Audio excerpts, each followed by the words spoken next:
Oops. Hi guys. Okay, so I'm still on the forearm and hand. I'm at page 129. So okay, so we have here the posterior view of the right forearm and hand.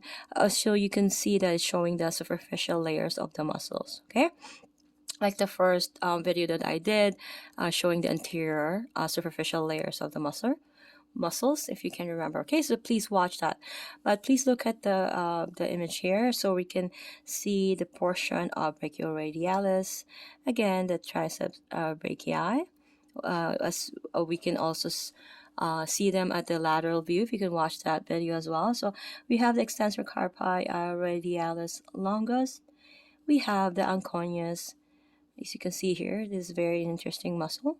Okay, so we have carpi, the carpi muscles, right? Flexor carpi ulnaris. We have the extensor carpi ulnaris here.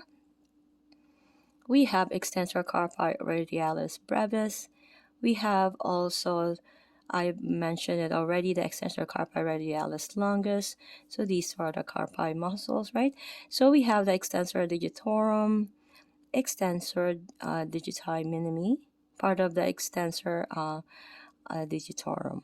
Okay, so we have the again the extensor retinaculum, and we have the ABD, abductor pollicis longus.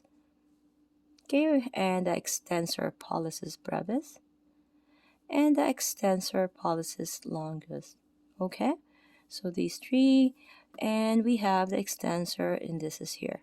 So as you can see in image here, that's how the palm is facing. Okay, so again, this is the dorsal view, this is the palmar view.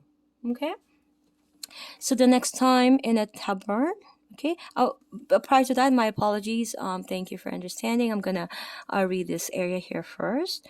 Okay, so the names of the forearm muscles can be mouthful. Nevertheless, the same names can be very helpful when it comes to understanding a muscle's function, location, and more.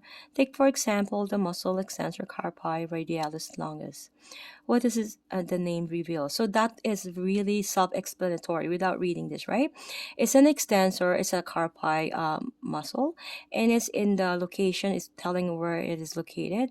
It's in the radialis, and it's longus, okay?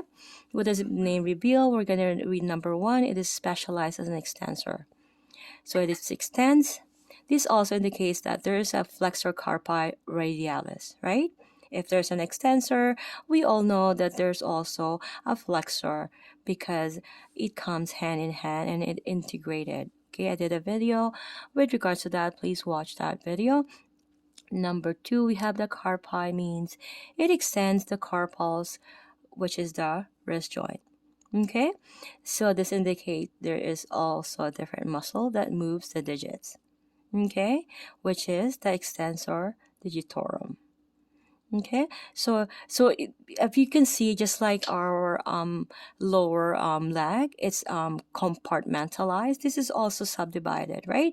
So if you can subdivide it into your head, it'll be easier, challenging for you to remember all the muscles. Okay, we're going number three here.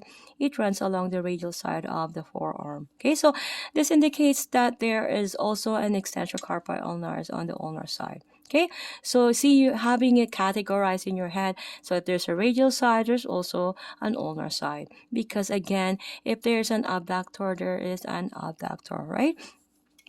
So number four, if there's a longus, there must also be a brevis. So extensor carpi radialis brevis. Okay, so it's just a matter of trying to understand or dissect it word for word, and you will really know, if even if you get lost, right, in the palpation, for say as a therapist, as an educator, or whatever career you may have in the medical field. Okay, so now we're looking at the posterior view of the right forearm and hand, showing this time the deep layer of the muscles. Okay, so I'm not going to be going through that, as we can see there, but next time, I was reading this earlier, I'm going to go ahead now.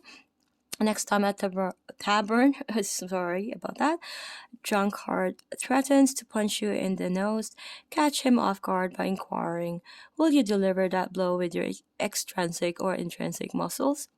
The long muscle with bellies in the forearm or the extrinsic. intrinsics, extrinsics with an S. My apologies and thanks for understanding. While the short muscles with bellies in the body of the hand are the intrinsics. Okay, so while the ruffian ponders you query, the correct answer will be both. You will have hopefully used the extrinsic and intrinsic muscle of your legs and feet. The same relationship applies to tiptoe out of the tavern and into the street. Okay, so I'm gonna be just pinpointing quickly, as you can see again, the brachioradialis portion. This is the medial epicondyle. Again, it's epicondyle, not condyle, okay, of the humerus. Extensor carpi radialis, extensor carpi radialis brevis, which is cut in this manner. So we have the olecranon process of the ulna.